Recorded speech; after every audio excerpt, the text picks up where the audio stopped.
안녕하셨습니까? 지난주에 저희들이 정기언경을 공부를 했었죠. 정기언경이 워낙 중요한 경이기 때문에 지난 시간에 정기언경 시작을 했고, 오늘 먼저 이 정기언경에 대한 이야기를 마무리하고 또 다음 경들을 살펴보는 시간을 갖도록 하겠습니다.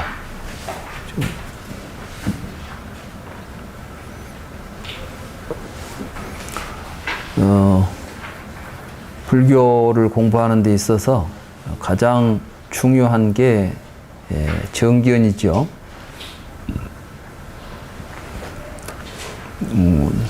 우리의 삶이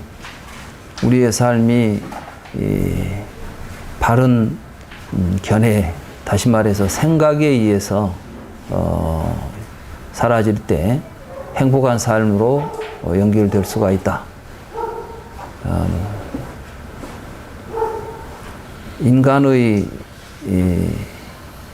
행동이나 의식은 그 사람이 가지고 있는 사유체계에 의해서 결정이 됩니다.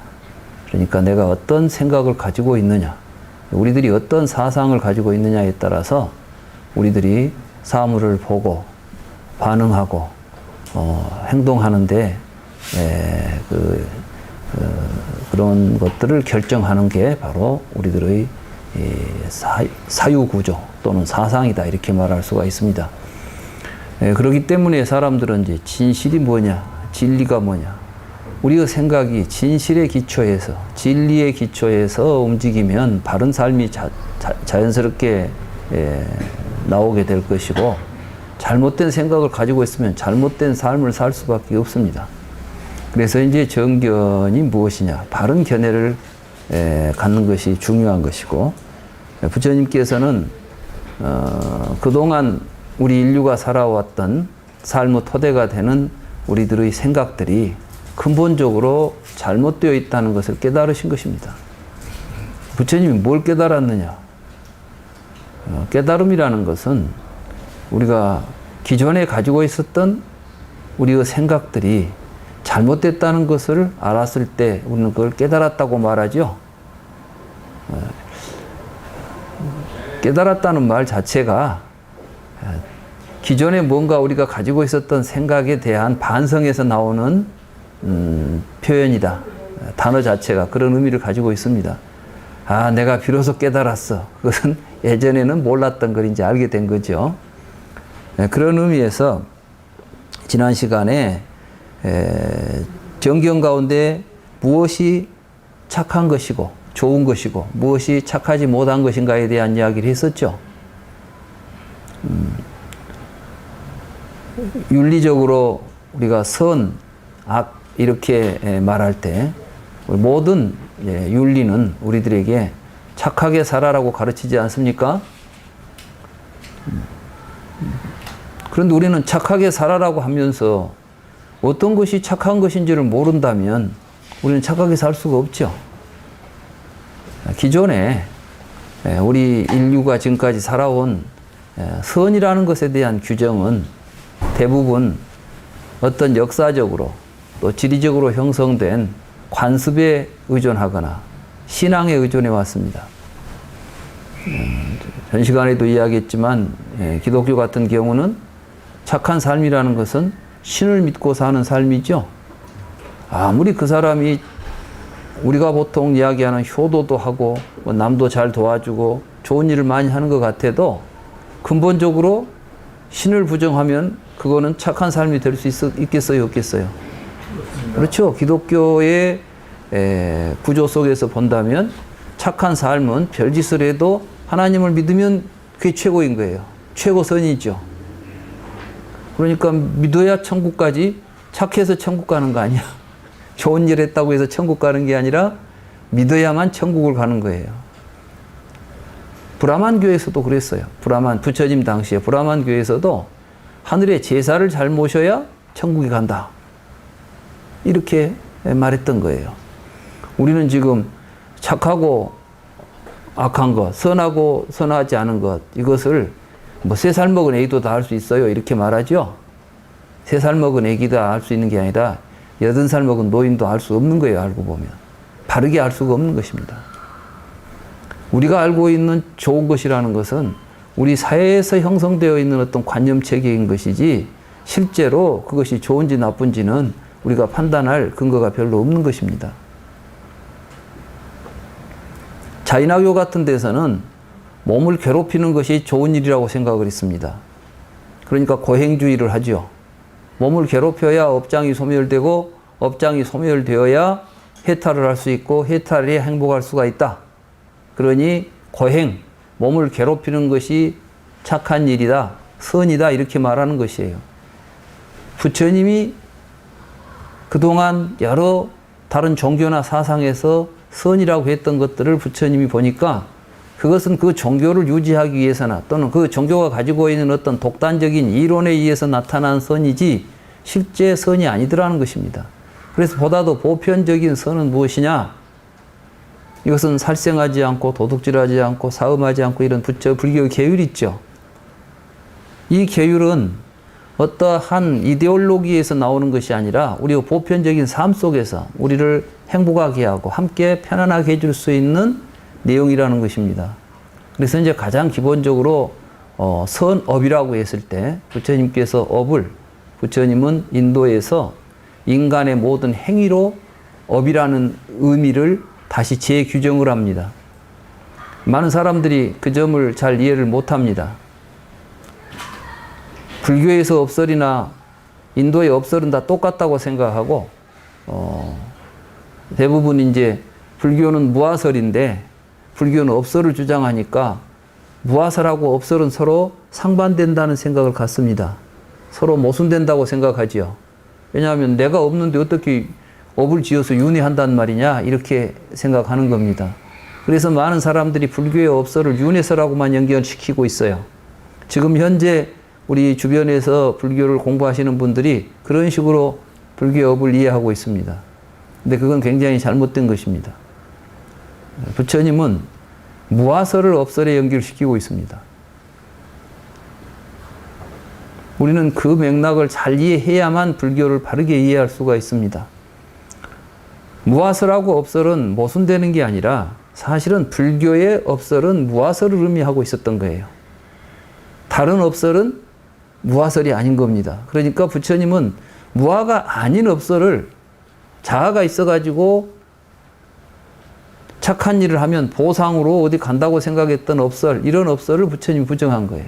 한번 생각해 봅시다. 내가 착한 일을 했습니다. 그런데 내가 착한 일을 한 다음에 보상을 받아야 되겠죠?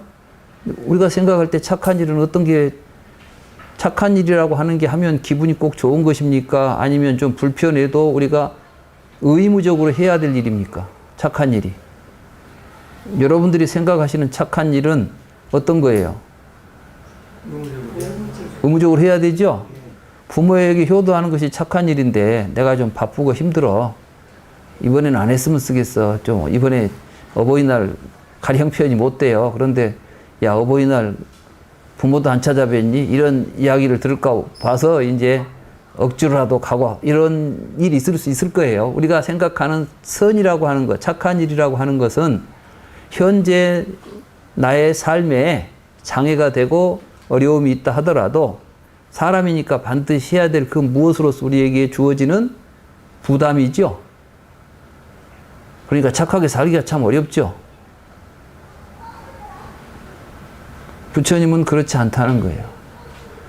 정말 좋은 일들은 무엇이냐 하면 누가 보상해 주거나 눈치 봐서 하는 게 아니라 내가 스스로 해보면 좋으니까 하는 것이에요.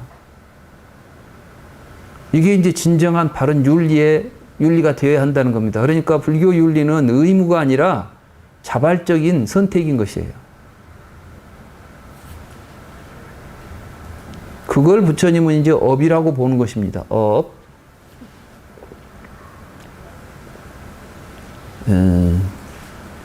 브라만교 같은 데서는 우리가 누구로부터 태어났습니까? 부모로부터 태어났죠? 근데 그건 브라만교에서 하는 이야기가 아니고 브라만에서 태어났어요. 이게 브라만이 우리 아버지예요. 그런 개념이 나옵니다. 우파니샤드나 이런 데서 보면. 그러니까 모든 종교는 아버지 종교인 거야. 여호와가 됐든 브라만이 됐든 아버지가 우리를 창조했으니까 아버지 뜻에 따르자. 이런 생각을 가지고 출발한 거예요. 그러니까 아버지 뜻에 따르는 것이 착한 일이죠. 아버지를 거스르는 것이, 아버지 뜻에 거스르는 것은 악한 일이죠. 이런 선악 개념들이 있었을 때 거기에는 뭐가 있냐면 나라는 게 있어요. 그럼 나는 내가 왜 그러면은 신에게 신의 뜻에 어긋나면 왜 안 돼요? 신이 벌 주니까. 신이 벌도 안 줘. 그리고 신이 아무 힘이 없다고 생각한다면 내가 나쁜 짓을 해도 꺼리낄 게 있겠어요, 없겠어요? 요즘 이제 무신론이라는 개념이, 서구에서 무신론 개념은 알고 보면 도덕 부정론하고 연결돼 있어요. 그러니까 그 사람들은 신을 믿습니까? 이렇게 말하면은 신을 믿는다는 것은 도덕적인 것과 연결돼 있다고 보기 때문에 무신론이라는 것 자체가 굉장히 터부시되는 경향이 있습니다. 우리가 단순히 뭐 당신은 종교적으로 신을 믿습니까가 아니에요. 이미 신을 부정해버리면은 그 서구적인 사고, 다시 말해서 우리들이 일반적인 생각에서는 우리를 지배하는 어떤 힘이 없다고 한다면 우리는 아무렇게나 살아도 되고, 다만 그것을 규약하고 제약할 수 있는 것은 우리들이 사회적으로 약속한 법밖에 없다. 이게 요즘 우리가 말하는 법치주의고 우리 사회에서 벌어지고 있는 현상입니다. 그러니까 이제 우리 현상에서는 법에 의해서 제약받지 않는 행위에 대해서는 책임도 묻지 않고 법에 없는 것은 할 수 있죠. 그러니까 못된 짓을 했는데 법조항의 그 형법에 그것을 처벌할 규정이 없으면 처벌이 됩니까? 안 됩니까? 우리 또 법적으로 아무리 못된 짓을 했어도 처벌하지 말자 하면 또 처벌을 할 수 있어요? 없어요? 없잖아요. 공소시효라는 거. 그래가지고 분명히 범인이 드러난데도 불구하고 공소시효가 지난 것은 우리가 법적으로 하지 말자 해놨잖아요. 그러니까 안 되는 거예요. 근데 하나님은 그걸 어떻겠어? 공소시효가 있겠어요? 없겠어요? 없어. 그러니까 거기는 무서워요. 그러니까 어떤 종교적인 제약 아래서 우리는 지금까지 윤리 얘기를 해왔던 것입니다.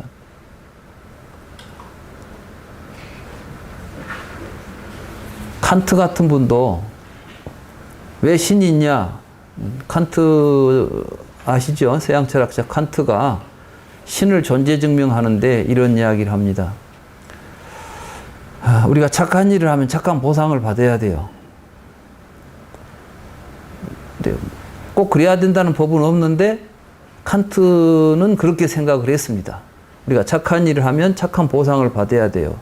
그런데 살아서 착한 일을 했는데 보상을 다 못 받고 죽었습니다. 그럼 어떻게 해야 되겠어요? 남은 보상은 누가 받아야 돼? 그러면 좀 불공평하지 않아? 그래서 이제 칸트는 그러니까 내세가 있다고 주장해요. 왜? 내가 지금 못 받은 보상을 받을 기회가 주어져야 되죠? 현세에서 그 기회가 없었다면 다음 생에서 그 기회를 우리가 보장받아야 되겠다. 그러니까 내가 나쁜 일을 했든 착한 일을 했든 그 보상을 반드시 받는다면 그것은 다음 세상에 있어야 된다. 이게 이제 전부 논리적이죠. 그런데 보상을 누가 해야 돼요? 내가 보상합니까? 뭔가 그 보상을 해주는 존재가 있어야 되겠습니까? 그 존재가 있어야 된다. 그러니까 신이 존재한다. 이런 이제 논리를 가지고 신을 존재 증명했어요.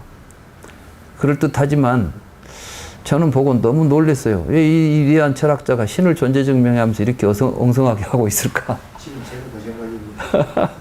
그러니까 사실은 우리가 알고 있는 어떤 위대한 철학자들이니 훌륭한 철학자라고 하시는 분들이 사실 그렇게 또 생각만큼 다 훌륭하지는 않은 것 같아요. 어떤 면에서 보면 약간씩은 좀 뭐랄까 좀 근데 왜 그러냐 하면 그 당시 서양 사람들한테는 기독교적인 사고가 일반화되어 있습니다. 말하자면 지금 조선시대 때 그 사람들이 했던 이야기, 논란들, 사람이 죽고 말고 하는 어떤 그 사건들이 있어요. 근데 그 사건을 보면은 제사 잘못 보신다고 사단이 일어나고 그래요. 뭐 제사 지내는 것 같고 사화가 벌어져가지고 사람이 죽어갈 일은 아니거든. 그런데 제사가 잘못됐다고 비판하니까 그것 가지고도 뭐 난리가 일어나고 이런 시대예요. 그러니까 사실은 우리 인간의 삶이라는 것이 역사적으로 보고 있으면은 그러게 명쾌하고 현명한 사람들이 살았던 시대가 아니라 그 시대를 지배하고 있는 어떤 이데올로기에 갇혀 살았다는 것을 이야기해 주는 것입니다. 칸트가 훌륭하지 않아서가 아니라 칸트같이 훌륭하신 분도 기독교적인 사회 속에서는 신이 반드시 있다고 믿었고 어떻게든 그것을 철학적으로 증명하고 싶었을 것이고 나름대로 그걸 잘 증명했다고 생각하겠지만 그 사유 구조에서 벗어난 눈으로 본다면 좀 얼토당토하는 생각일 수도 있다는 것이에요. 그렇기 때문에 정견이 중요한 것입니다.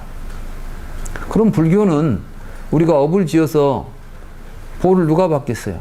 누가 그거 해줘요? 부처님이? 아니, 그럼 누가 할 것 같아요? 자기 자신이? 지가 무슨 힘으로? 지 자신이 하려면 내 좋을 대로 해버리면 되지 뭐. 내가 내 좋을 대로 해야지 왜 내가 나한테 벌을 줍니까? 안 되잖아. 이게 연기법이라고 해도 애매한 거야 사실은. 말은 그런다고 혼자 해답을 찾아봐. 이게 전부 그런 식이에요. 우리가 무슨 이야기를 하면 자기가 뭔가 답을 하나 찾으려고 하는데 정확한 뭔가를 모르는 상태에서는 전부 가설을 내세우거나 자기의 상상을 가지고 이야기하지 사실을 가지고 이야기하지 않는다는 거예요.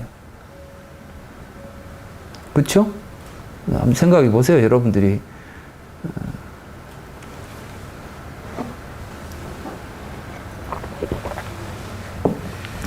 왜 이런 일이 벌어지냐면 나라는 놈이 있다는 생각을 가지고 사유를 하니까 그 일이 벌어지는 거예요.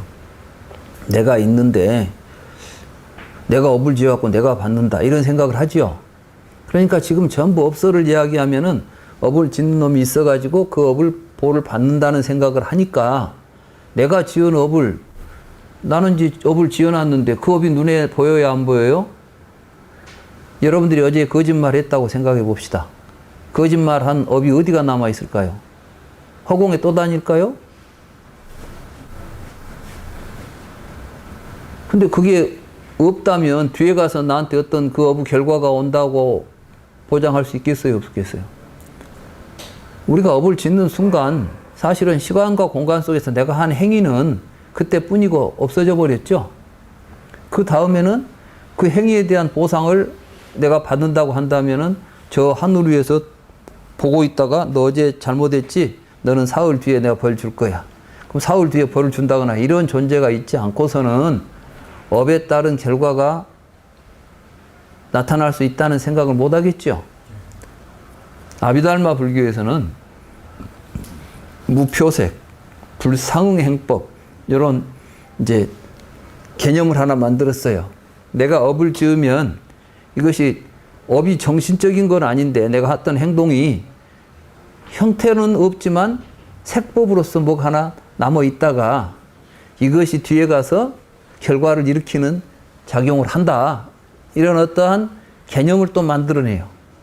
아니면 이제 불상응행법이라고 하는 어떠한 다르마가 있어가지고 이 업을 우리에게 다음에 가서 업을 지으면 그 보호를 받도록 작용을 하는 뭔 존재를 하나 만들어 놓는 거예요.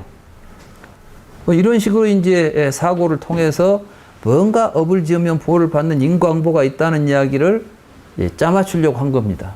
그럼 부처님이 직접 우리에게 가르쳐 주신 가르침 속에 그런 게 있느냐? 그렇지 않다는 거예요. 그럼 부처님께서는 어떻게 업을 말씀하셨느냐? 업보는 있으나 작자는 없다. 업보가 있을 뿐이라는 거예요. 그럼 한번 생각해 봅시다. 내가 거짓말을 했습니다.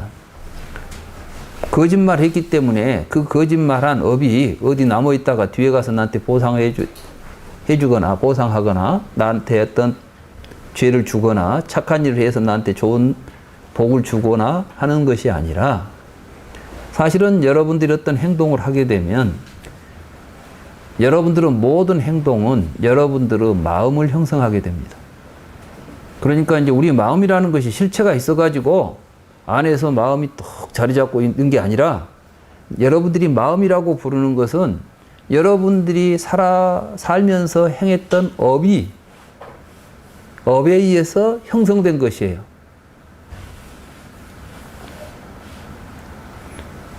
증명을 해볼까요? 어떤 사람이 거짓말을 아주 잘해요. 태어나면서부터 거짓말을 잘했을까요? 거짓말을 자주 하다 보니까 거짓말을 잘하게 됐을까요? 그렇죠? 그래요. 그러니까 그 사람은 거짓말하는 마음은 태생적으로 있었습니까? 업을 통해서 나타났습니까? 네, 그 사람이 거짓말을 행하기 때문에 거짓말하는 마음을 갖게 된 거예요. 근데 그 마음이 계속해서 이제 한번 거짓말한 사람이니까 이 사람은 계속 거짓말장이만 되겠습니까? 아야, 거짓말하면 안 되겠구나 하고 거짓말은 나에게 해로운 거야. 해서는 안 되겠어 하고 반성을 하고 거짓말을 안 하고 이제 진실된 마음만 한다면 그 사람이 계속해서 거짓말 할 수 있겠어요? 없겠어요? 없겠죠? 그것이 업보예요. 근데 그 안에 작자가 있습니까? 없습니까? 거짓말 하는 놈 또는 진실한 말만 하는 놈 이런 작자가 있습니까? 없습니까? 그러면 거짓말 하는 사람은 만드는 건 누구예요? 아버지가 나를 거짓말하게, 하나님 아버지가 나를 거짓말하게 만들어줬어요? 아니면은 거짓말하는 행위가 나를 거짓말쟁이로 만들었습니까? 예, 그러니까 중생은 업이 만들었다. 우리는 업에 의해서 만들어지는 존재라는 거예요. 그런데 뭐가 그러면 좋은 업이겠어요? 좋은 나를 만드는 게 좋은 업이겠죠? 나쁜 나를 만들면 나쁜 업이잖아요. 이 선하고 기준은 여러분들은 근데 좋은 내가 되고 싶어요? 나쁜 내가 되고 싶어요? 불행한 내가 되고 싶습니까? 행복한 내가 되고 싶습니까? 불교는 무아라고 해서 내가 없다고 나를 아무것도 없다는 존재로 말하는 것이 아니라 업을 지어가지고 업을 밟고 있는 어떠한 실체적인 나는 없지만 업에 의해서 살고 있는 나는 있다는 겁니다. 업보로서 내가 있는 거예요. 반야심경에서 그래서 제가 반야심경을 번역할 때 자아로 취하고 있는 오는 업보일 뿐 그랬죠? 여러분들은 몸조차도 업보예요. 여러분들은 몸은 여러분들이 얼마나 무엇을 먹고 어떻게 움직였나에 따라서 여러분들의 몸이 결정이 됩니다. 처음부터 근육이 있었습니까? 운동을 하니까 근육이 생기는 겁니다. 그러니까 근육은 운동한 업의 결과죠. 여러분들의 몸은 음식을 먹은 결과입니다. 여러분들이 음식을 먹지 않았다면 몸은 유지되지 않습니다. 그러니까 사실은 몸과 마음이라고 부르는 인간의 모든 측면들이 다 업으로서 형성되어 있습니다. 그러니까 사실은 좋은 음식 먹는 것도 선업이에요. 불교를 수행하는 사람들은 그러니까 음식도 잘 먹어야 돼. 말하자면 농약 치고 해가지고 그 오염된 음식을 함부로 먹는 것은 수행자의 태도가 아니에요. 아무거나 먹는 게 아니야. 예. 그런다고 해서 비싼 것 유기농 가려 먹으라는 이야기가 아니라 사실은 음식 자체가 세상에 유기농이 어디가 있어요? 본래 다 유기농이지. 하도 못된 짓을 하다 보니까 농사를 지으면서 못된 농사를 짓다 보니까 이제 유기농이라는 말도 나온 것이지. 마찬가지로 우리들이 이제 수행을 한다거나 불교 공부를 한다고 하는 것은 이런 이치를 알고 해야 제대로 하는 것이죠. 그러니까 공부하는 사람들이 나는 마음 공부하니까 몸은 돌보지 않겠어. 이렇게 말하는 것은 참 어리석은 짓이에요. 왜냐하면 마음이라는 그릇이 없으면, 몸이라는 그릇이 없으면 마음이 들어설 자리가 없는 것입니다. 그러니까 몸을 건강하게 잘 유지하는 것. 그러니까 수행하는 사람들은 건강 관리도 잘해야 돼요. 건강을 해쳐가면서 공부하는 건 공부가 아닙니다. 그래야 마음도 편안해지고, 그래서 불교 공부는 또 마음 편해지려고 하는 거예요. 마음이 편해지는 공부.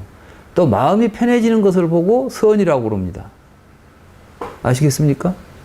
도둑질한데 마음이 편안합니까? 불안합니까? 예? 살생을 했는데 마음이 편안하겠어요? 불안하겠어요?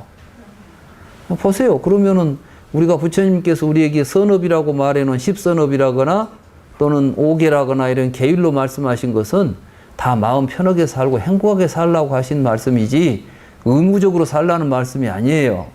이게 불교는 짐을 덜어놓는 종교지 짐을 짊어지는 종교가 아닙니다. 그래서 부처님께서 아라한을 뭐라 했냐면 짐을 벗어버린 자. 우리는 지금 불교 공부를 짐 벗기 위해서 해야지 짐 짊어지려고 하면 안 됩니다. 나는 부처님의 제자니까 부처님의 말씀대로 살아야지 하고 어거지로 살자는 것이 아니라 부처님 말씀대로 사니까 좋으니까 그렇게 사는 것이지, 살아보니까 불편하면 그거 버려야 되는 거예요. 여러분들 뭐 옷을 입었는데 꽉 조이고 불편하면 계속 입고 다닙니까? 벗어버립니까? 벗잖아요. 인생 그렇게 나를 속박하고 구속하고 괴롭히는 것은 벗어놓고 가자는 거예요. 왜 행복하고 잘 살 길이 있는데 왜 그런 걸 붙잡고 사냐는 겁니다. 이게 이제 정견이에요. 그러니까 잘못된 생각을 가지면 무엇이 바른지도 모르고 사는 겁니다. 여기에서 뭐 처음에 이제 착한 삶을 이야기하니까 그게 별 대수롭지 않게 생각하셨을지도 모르겠습니다만은 그렇지 않다는 것입니다. 그래서 불선을 알고 불선의 뿌리를 알고 선을 알고 선의 뿌리를 알면 우리는 탐진치를 버리게 된다는 거예요. 그러니 탐진치를 버리는 것은 부처님이 버리라 했으니까 억지로 버리는 것이 아니라 우리가 행복해지고 바른 삶을 살려고 하다 보면 이것은 자동으로 버려지게 되어 있다 이 말씀이에요. 이게 불교는 다 이렇게 저절로 되는 공부를 해야 됩니다. 그러지 억지로 공부하시면 안 돼요. 이제 그 다음에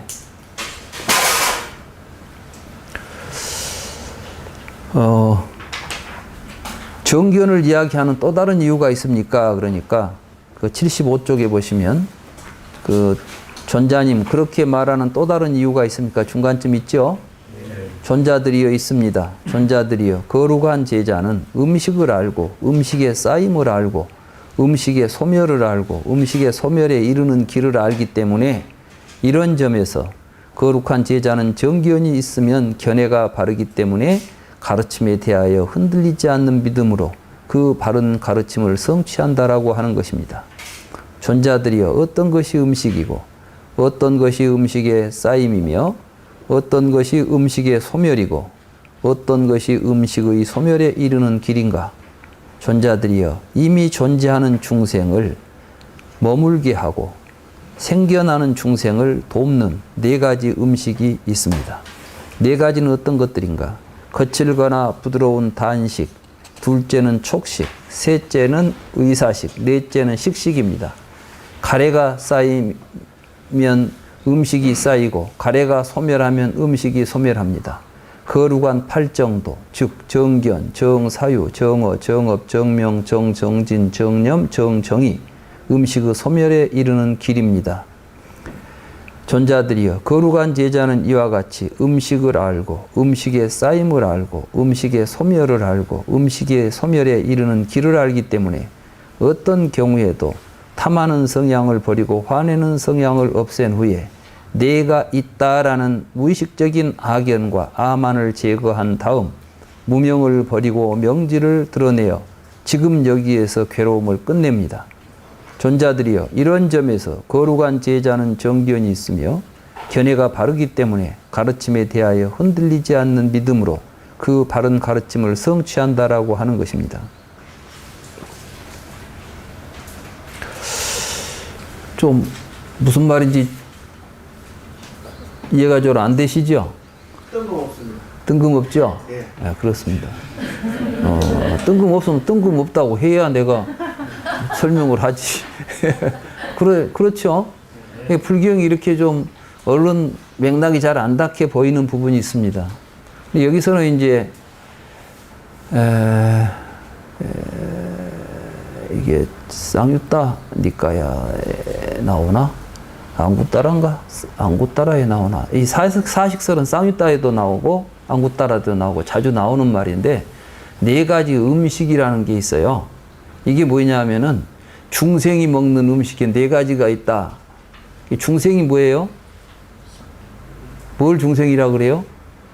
불교에서 중생은 내가 있다고 생각하고 사는 사람들을 중생이라 그래요. 그러니까 이제 나를 어떤 타자와 분리시켜서, 세계와 나를 분리시켜서 내가 있고 내 밖에는 세계가 있다, 이렇게 생각하고 살면 이건 중생이에요, 다. 여러분들이 한번 생각해 보세요. 나는 어떤 생각으로 살고 있는가? 여러분은 나와 온 세상이 하나다, 둘이 아니다, 이렇게 느껴집니까? 아니면 나는 나고 세상은 세상이다, 너는 너고 나는 나다, 이렇게 생각이 됩니까? 너는 너고 나는 나다. 그렇지.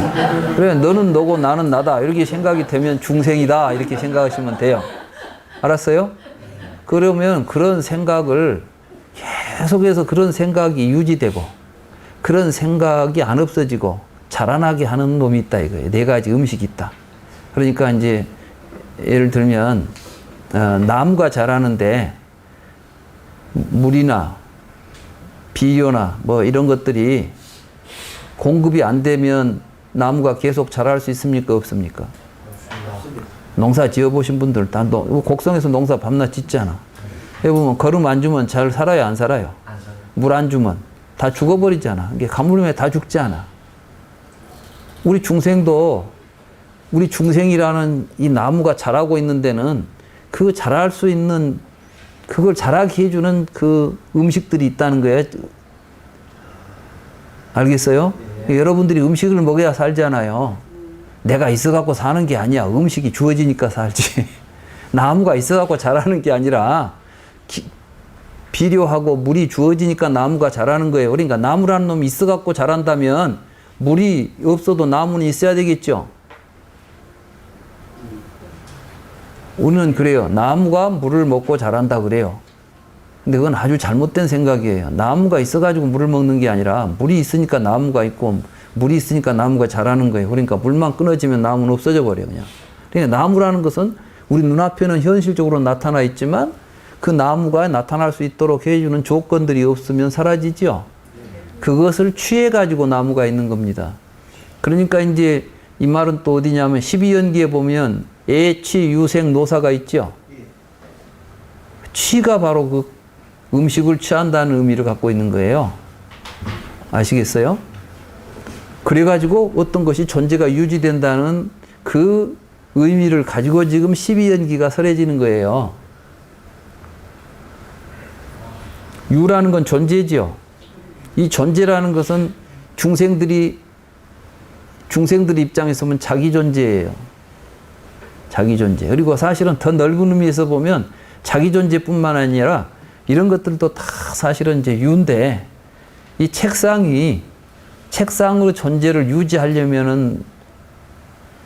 위해서는 뭐가 있어야 되겠어요?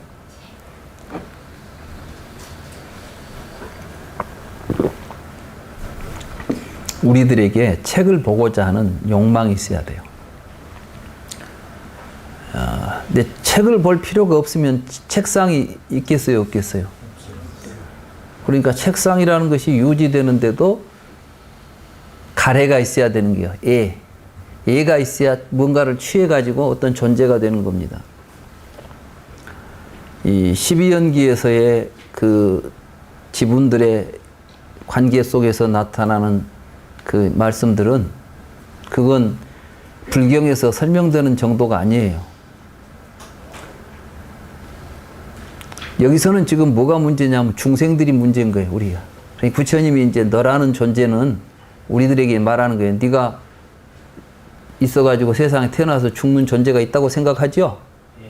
여러분들의 생사가 왜 나타나냐면 내가 있으니까 나타나는 거예요. 맞죠? 누가 죽어요? 내가 죽잖아. 어떤 내가? 지금 있는 내가 없어진다는 거예요. 근데 있는 나라고 하는 이놈은 어떻게 유지되고 있냐 이거야. 이게 네 가지 음식에 의해서 유지되고 있다는 것을 보라는 거예요, 지금. 이런 걸 못 보고 나를 이야기하면 이게 사견인 거예요. 그러니까 정견은 뭐냐면 이제 내가 과연 유지되고 있는데 내가 취하고 있는 음식들이 뭔가를 보라는 겁니다. 그럼 여러분들이 내 몸이라고 생각하고 있는 이 몸뚱이는 뭘 취하고 있어요? 음식을 취하고 있잖아요. 이런 걸 보고 단식이라고 그래요. 단식.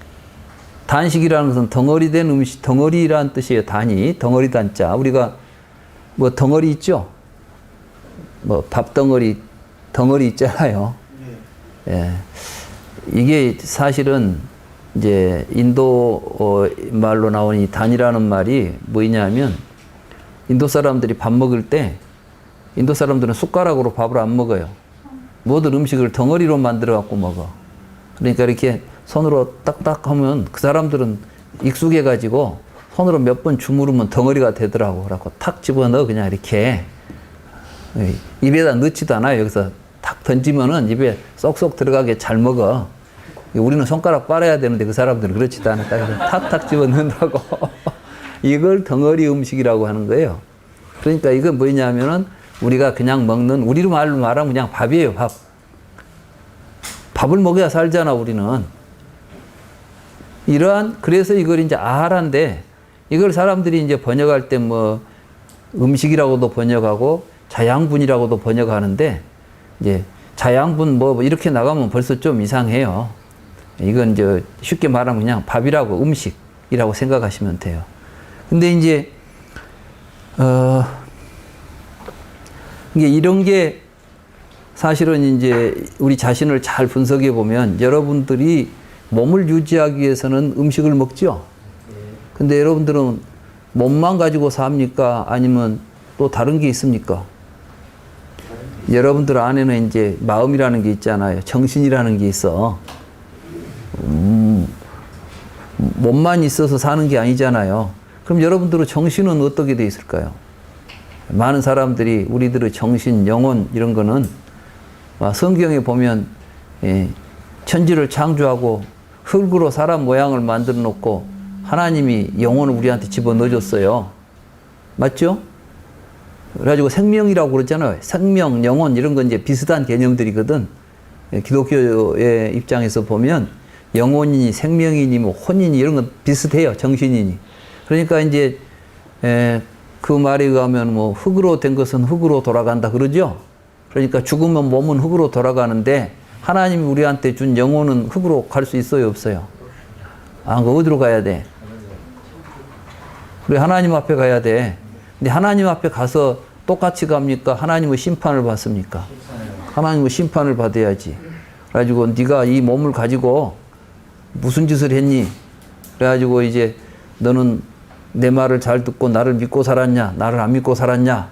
이걸 가지고 이제 지옥으로 보내거나 천국으로 보내는데 이 영혼이라는 것은 도중에 없어질 수 있어요, 없어요? 없어. 그러니까 이제 영생을 해야 돼요. 영생을 어디 가서 할래? 그 말이지. 지옥에 가서 영생을 할래? 천국에 가서 영생을 할래? 우리한테 묻는 거예요. 어디로 가고 싶어요? 그러니까 모두 천국 가자고 난리가 나는 거야. 그 이야기를 하니까 막 그 중에서도 뭐 우리 앞에 나타나는 영생교들이 다 그런 거예요. 근데 부처님께서는 그런 것이 아니라는 거예요, 지금. 너희들이 지금 그 영혼이라고 생각하고 이런 것들은 음식이 여러 가지가 있어요. 첫째는 뭘 하느냐? 촉식을 먹고 산다는 거예요, 촉식. 그 다음에 의사식, 식식지 세 가지가 있죠? 이게 뭐냐 하면은 이 촉이라는 건 경험이에요. 여러분들이 어떤 경험을 하면 경험한 내용들이 쌓여가지고 여러분들의 정신을 만들어내고 있어요. 그러니까 여러분들이 마음이니 정신이니 뭐 영혼이니 하는 것은 뭐 조물주고 우리한테 넣어준 혼령들이 아니에요. 뭐 죽을 때 저 세상에서 가지고 오는 것도 아니에요. 우리는 지금 불교를 이야기하면서 많은 사람들이 뭐 죽으면 뭐 식이 어디서 왔다가 갔다 한다고 생각하지 않아요. 이건 여러분들이 이 니까야 읽어보십시오. 이 안에 한 번이라도 그런 말이 나오는가. 이건 이제 아비달마 불교 때 뒤에 불교가 뒤에 가서 윤회설을 만들면서 만들어진 조작된 날조된 가짜 뉴스예요. 요즘 가짜 뉴스가 판을 치니까 가짜에 속지 않는 게 얼마나 중요한 줄 알아야 돼요. 우리 주변에 불교 속에 지금 가짜가 엄청 많아. 지금까지 사실은 온통 가짜 추성이었어요. 내가 볼 때는 지금까지 우리가 보고 있었던 공부는 진짜 부처님 가르치면 거의 하나도 없었다고 해도 과언이 아닐 정도로 가짜가 판을 치고 있었다고. 지금 우리 공부는 이제 가짜를 걷어내고 진실을 드러내자는 공부를 하는 겁니다. 여기서 4가지 음식설을 보십시오. 거기 보면은 촉식이라고 하는 게 안이비설신의 촉. 우리는 눈으로 보고 귀로 듣고 냄새 맡죠. 우리는 이런 경험을 통해서 뭐가 나타나게 되느냐. 여러분들의 경험이 계속 여러분들의 의식 속에 내재하게 돼요. 마치 음식을 먹으면 음식이 쌓여가지고 뭐가 되지요? 그런 것처럼. 그래서 이 촉이 여러분들에게 뭘 가져다 주냐면은 감정을 만들어내요. 여러분들은 뭘 보면은 기분이 좋고 나쁜 게 있죠? 느낌이 있잖아요, 느낌. 그 느낌은 여러분들의 피부로 느껴지는 단순한 자극이 아닙니다. 여러분들이 어떤 자극을 통해서 경험들이 쌓여가지고 여러분들에게 즐거움을 주기도 하고, 즐거운 느낌을 일으키게 하기도 하고, 괴로운 느낌을 일으키게 하기도 합니다. 이해가 되세요? 쓴 것을 먹었더니 막 힘이 나요. 쓴 것만 먹으면은 이상하게 컨디션이 좋아져. 그럼 여러분들은 쓴 것을 먹을 때 기분이 좋겠어요, 안 좋겠어요? 왜 사람들이 단맛을 좋아하는 줄 아세요? 단맛을 일으키는 탄수화물에 당이 있잖아요. 이 당이 우리 몸에서 제일 먼저 에너지로 변해요. 그러니까 단 것을 먹으면 금방 힘이 나는 거예요. 여러분들이 막 피곤해 죽겠고 하는데 단 걸 먹으면 어때요? 금방 힘이 나죠. 그러니까 여러분들은 몸이 경험을 통해서 이걸 접촉하니까 좋다. 그러니까 계속 그걸 원하게 되고 그걸 보면 좋아하게 되고 그것만 보면 기분이 좋아지는 거예요.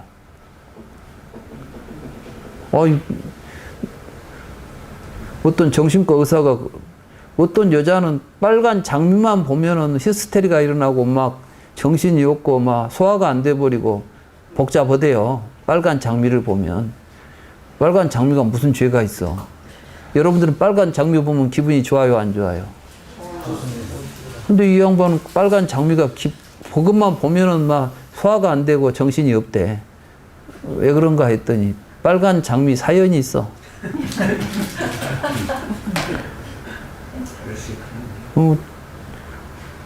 젊어서 학교 다닐 때, 대학 다니면서 남자친구가 빨간 장미 한 송이를 가지고 와서 프로포즈를 했대요.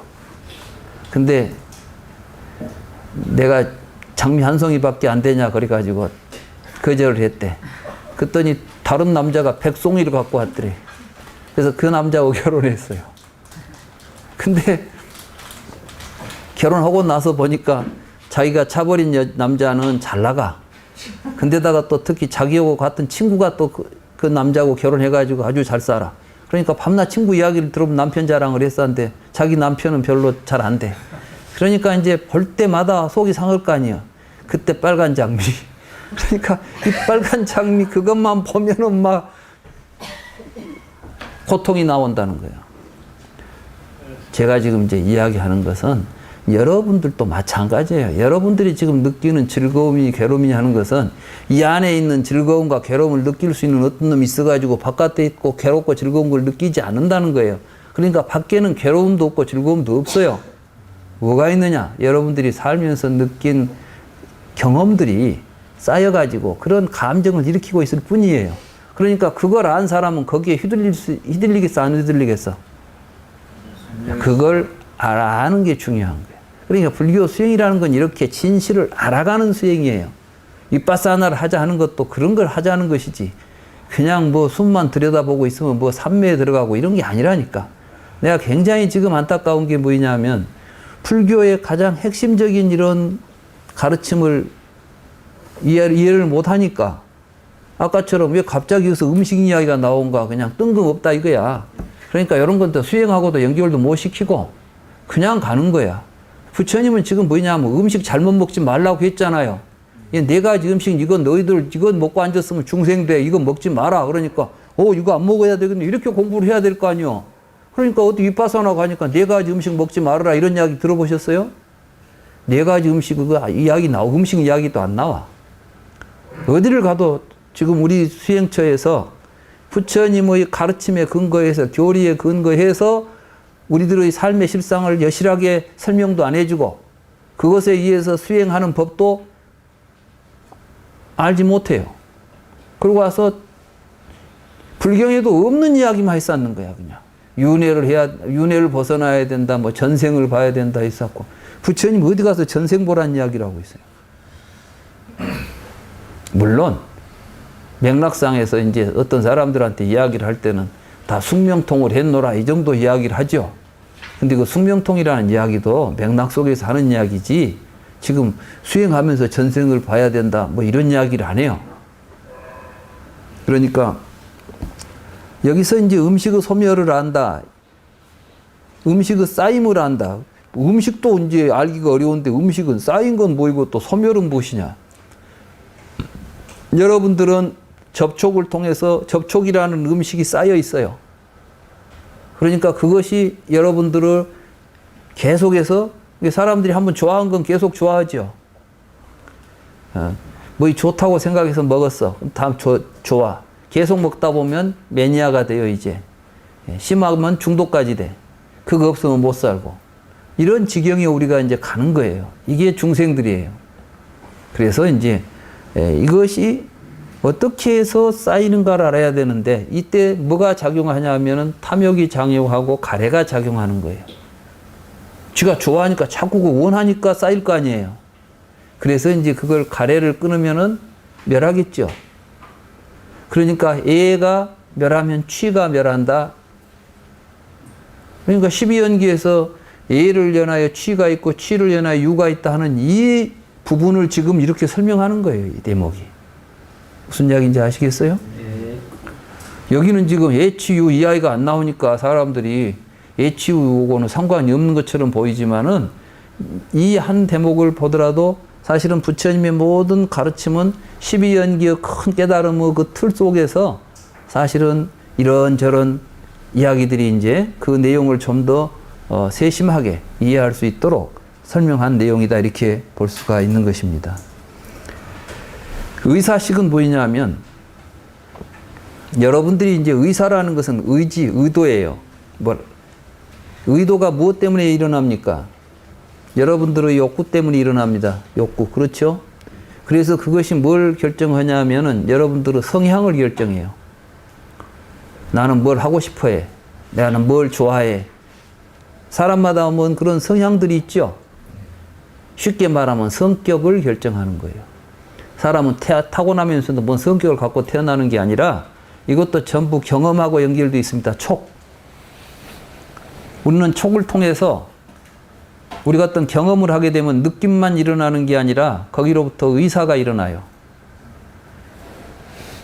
이제 물론 느낌에 근거해가지고 우리들은 또 그걸 토대로 해서 뭘 하고 싶고 하기 싫고 하는 마음들이 일어나죠. 의도라고도 하고 의지라고도 하죠. 이런 우리들의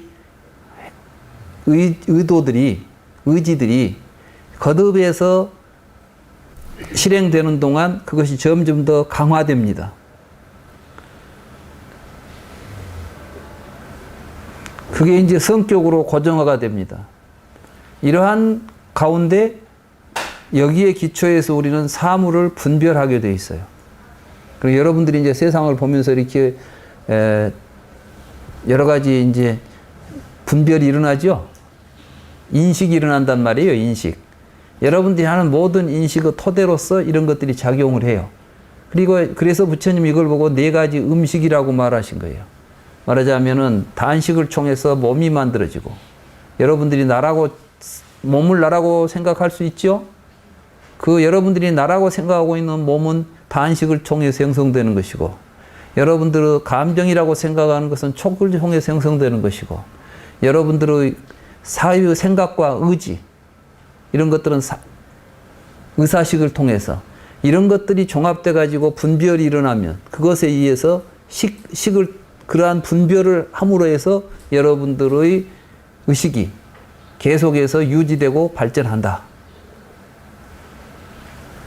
그 이야기를 부처님께서는 아주 쉬운 이야기로 음식을 비유해 가지고, 음식을 먹어야 몸이 유지되고 성장하듯이 이런 음식들에 의해서 중생들은 이 네 가지 음식을 먹고 계속 살고 있다. 그러니까 이 네 가지 음식을 끊어라, 이렇게 말하는 거 아니겠습니까? 그래서 이걸 알아라, 이런 이야기는 사실은 이제 더 깊이 들어가면 점점 어디로 우리를 유도하고 가냐 하면 연기법으로 유도하기 위해서 하는 거예요. 그러니까 이 결론은 어디까지 가냐 하면 연기법까지 나오죠. 연기법으로 우리가 올바로 보는 것이 정기연입니다. 연기를 보는 거예요, 알고 보면.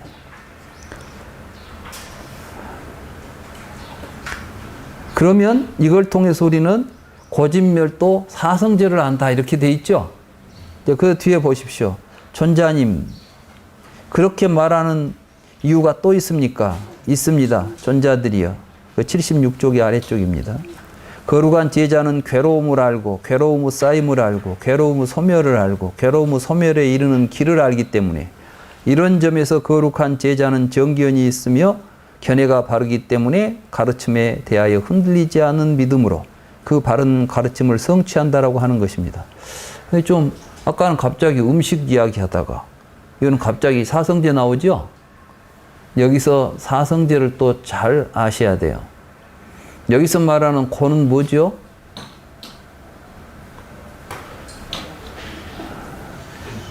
네? 뭐가 괴로움이죠? 몇 년 동안 공부했는데 시험을 보면 이렇게 또 성적이 안 돼. 오늘 나누셨는. 예? 오늘 나누시는. 맞았어요. 좀 우등생이 앞에, 역시 공부 잘하는 학생들은 앞에가 있어. 이 오치원이 괴로움이다 그랬죠? 생로병사가 괴로움이다, 뭐 여러 가지 하지만은 이 모든 괴로움을 한마디로 말하면 오치원이 괴로움이다 그랬죠? 오치원이 뭐예요? 색수상 행식, 이걸 나라고 취하고 있는 거죠? 그 오치원이 중생이에요. 그 오치원을 길러내는 음식이 네 가지 음식이고, 아시겠어요? 그러니까 이제 색은 단식을 통해서 색이 만들어지죠? 그 다음에 촉식을 통해서 수상사가 만들어지잖아요. 수상사, 의사식까지. 식식 나오지 않아요. 그러니까 색수상 행식이 네 가지 음식을 취해서 계속해서 증장하고 있는 중생이에요. 그 중생의 그걸 괴로움이라고 부르고, 그래서 그 네 가지 음식을 잘 통찰하면 다음 단계로 뭐가 보이게 되냐면은 우리가 오온을 이렇게 네 가지 음식을 취해서 오온을 나라고 취하고 있구나 하는 것이 보이잖아요. 그러면 이 오온을 다시 이제 고진멸도로, 오온이 괴로움이니까 이 괴로움이 어떻게 해서 형성되는가, 집을 보고 멸을 보고 도를 실천하는 것, 이게 고진멸도 사성제 아니겠습니까? 그러니까 이 오온은, 고진멸도 사성제는 오온을 중심으로 해서 설해지고 있는 교리다라고 말할 수가 있고, 오온이 형성되는 것을 설명하는 교리가 네 가지 음식이라는 이야기를 할 수가 있고, 아시겠죠? 그러니까 이게 전부 연결되어서 나타난다는 걸 알 수가 있습니다. 그래서 괴로움의 쌓임은 어떤 것인가? 뭐 이러한 오온이 만들어지는 이제 과정이 괴로움이 쌓이는 건데, 여기 보면 바로 나오잖아. 괴로움이 어떤 것이 존자들이요, 태어남이 괴로움이고, 늙음이 괴로움이고, 질병이 괴로움이고, 죽음이 괴로움이고, 근심, 슬픔, 고통, 우울, 불안이 괴로움이고, 원하는 것을 얻지 못하는 것이 괴로움입니다. 요컨대 오치원이 괴로움입니다. 그랬죠? 한마디로 말하면 오치원이 괴로움이다.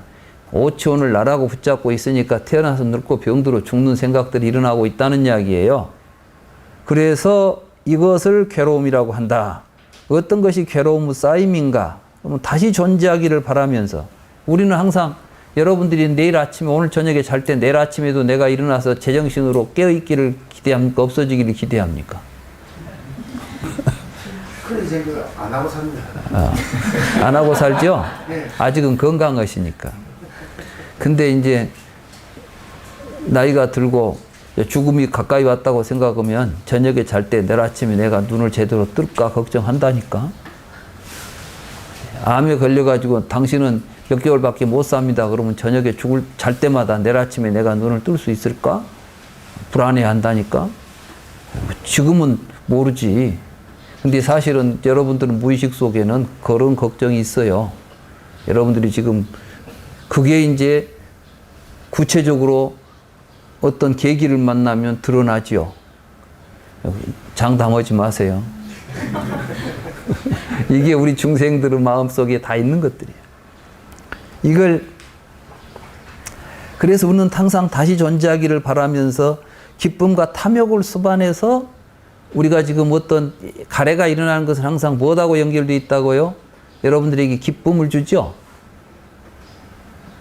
여러분들은 뭘 갈망해요? 여러분들은 기쁨을 주는 걸 갈망합니까? 괴로움을 주는 걸 갈망합니까? 기쁨을 주는 걸 갈망하잖아. 이런 것들을 통해서 예가 일어나는 거예요. 예. 여기에 유예, 무유예. 이런 것들이 이게 갈망이 일어나는 거예요. 갈망. 이런 갈망하는 마음들이 결국은 이런 것들을 모이게 만든다. 쌓임이다, 모임이다, 집이다고 말하죠. 근데 거짓말 돌 때 집이라는 것은 이제 이런 갈망에 의해서 이런 것들이 계속 우리들의 경험된 내용들이 계속해서 쌓이고 모여서 의식의 덩어리로 만들어내는 작업을 집이라고 불러요. 집. 사무다야라고 하는 것입니다. 이제 이런 것들은 또 연기를 우리가 구체적으로 공부할 때 더 깊이 성찰해야 될 내용이 되겠습니다만은 가래가 남김없이 사라지고 포기된 것을 고멸이라고 그래요. 그러니까 이제 가래가 없어져야만 이것이 쌓이지 않고 없어지겠죠. 그래서 애가 멸하면 취가 멸하고 취가 멸하면 유가 멸한다. 이런 이야기를 하는 것이에요. 그러니까 이게 전부 지금 연기법에서 애, 취, 유 이 부분이 지금 다시 거짓멸도 사성제로도 설명되고 이런 내용들인 것입니다. 그리고 이제 거기를 잘 이해해야만 앞에 또 진도가 나갈 수가 있는 거예요. 불교 공부가. 근데 우리는 뭐 그것도 다 엉터리로 이해를 해놓고 무명부터 무명을 연하여 노사가 있다는 이야기를 해대니 왜 무명이 있으면 노사가 있는지를 알 수가 없지. 그래야 안 그래요? 나는 도대체 왜 늙어 죽는 문제가 무명이 사라지면 늙어 죽는 문제가 해결된지 불교 공부하면서 엄청 처음에는 누가 그거 설명을 하는데 그에 대한 답은 없는 거예요. 그냥 무명이 멸하면 노사가 멸한다 이런 이야기만 하고 있지 정말 뭘 알면 없어져 버릴까? 노사가?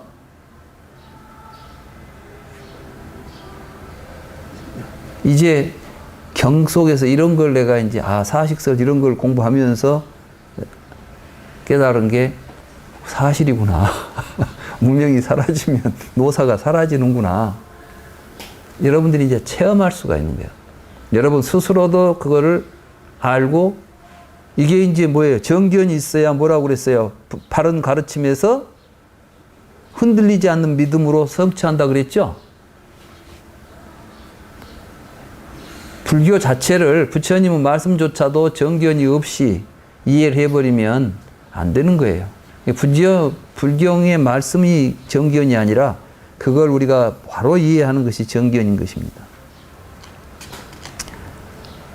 그러면 어떻게 된다고 되어 있냐면 존자들이여 거룩한 제자는 이와 같이 괴로움을 알고 괴로움의 쌓임을 알고 괴로움의 소멸을 알고 괴로움의 소멸에 이르는 길을 알기 때문에 어떤 경우에도 탐하는 성향을 버리고 화내는 성향을 버린 후에 그러니까 탐심과 진심을 버린 다음에 내가 있다라는 무의식적인 악연과 아만을 제거한 다음 이게 이제 그러니까 내가 있다고 하는 무의식적인 악연과 아만이죠. 이게 이제 중생심이에요. 우리 아내가 끊임없이 내가 있다고 하는 악연과 아만이 있어요. 그 다음에 무명을 버리고 명지를 드러내요. 이게 이제 무명인별하고 명이 드러나는. 그럼 지금 여기에서 괴로움을 끝낸다. 이런 점에서 거룩한 제자는 정견이 있으면 바른 견해가 있고 이렇게 이제 이야기가 진행이 되고 있죠. 그러니까 결국은 고진멸도 사성제를 바르게 아는 거, 사성제 단어와 외운 것이 바르게 아는 거 아니에요. 이 내면의 의미를 바르게 알아서 내가 스스로 내가 지금 그런 식으로 살았구나. 내 안이 이렇게 되어 있었구나. 그러니까 부처님 말씀을 보고 있으면 뭐가 보여야 되냐면 지 마음이 보여야 돼. 불경을 통해서 글자만 보고 있으면 안 된다니까. 그래서 손가락 보지 말고 달을 보라 그런 이야기를 한 거예요. 그 달이 뭐냐면 시몰이요. 여러분들은 마음의 달. 부처님은 전부 우리 마음에다가 손가락질 해주고 있는 거예요. 네 마음이 이렇게 생겼어. 너 지금까지 못 봤지? 그러고 보여주는 거라고. 그럼 우리는 그 손가락을 통해서 내 마음을 들여다봐야 될 거 아니에요. 이게 수행이에요. 그러니까 손가락 없이 수행하면 되겠어요? 부처님 가르침 없이 내 마음을 들여다볼 수 있으면 좋은데 우리 중생들은 좀 미안하지만 그렇게 안 돼. 그래서 손가락으로 가르쳐 줘도 잘 안 보이는 게 중생이에요. 그래서 이제 이 다음에 무슨 이야기를 하냐면 이 정도를 알면 다시 이제 12연기를 전체적으로 통찰해서 볼 수 있는 힘이 생기는 거예요. 사성제가 오온을 중심으로 해서 이렇게 알면 이제 연기의 도리가 다 보여요. 그래서 부처님께서는 이제 12연기 하나를 쭉 이야기하지요. 그렇죠? 이게 이제 이 경의 주된 내용입니다. 그래서 결국 우리가 정견을 갖는다는 것은 나라고 하는 헛된 망상에 사로잡혀서 살아가는 것이 잘못된 생각에서 비롯된 무지에서 비롯됐다는 것을 분명하게 아는 것이 정견이고 그것을 알아서 무명으로부터 노사가 연기하고 무명이 멸하면 노사가 멸할 수 있다는 사실을 정확하게 알아야만 우리도 네 가지 음식 끊고 고진멸도에 대한 올바른 통찰을 통해서 연기를 관할 수 있다. 이게 진정한 공부의 성취다. 이런 이야기를 이 정견경에서 하고 있는 것입니다. 저는 이제 정견경을 여러분들에게 이해하는 방법만 지금 설명했습니다. 이게 하나하나 설명을 다 하려면 팔만대장경이 이야기하고 있는 게 알고 보면. 그러니까 다 할 수는 없고 이제 여러분들이 이 책을 부지런히 읽으면서 스스로 자신을 통찰하고 깨달아가는 수밖에 없습니다. 그러기 위해서는 또 자주 모여서 이런 공부 기회를 가져야지. 여기서 한번 듣고 알았다 하는데 여러분들 가면 30분도 안 돼서 그래서 아까 못했지. 그렇게 돼 있어. 그러니까 또 공부하는데 모여서 보면 맞아 지난 시간에 그 이야기 했지. 저거 다시 이런 걸 다시 이게 또 초기예요. 이런 경험을 다시 반복함으로 해서 여러분들 안에 새로운 것이 쌓여야 되겠죠. 이게 공부예요. 아시겠죠? 네. 보니까 시간이 또 1시간이 지나서 좀 이제 휴식을 취했다가 다음 공부를 하겠습니다.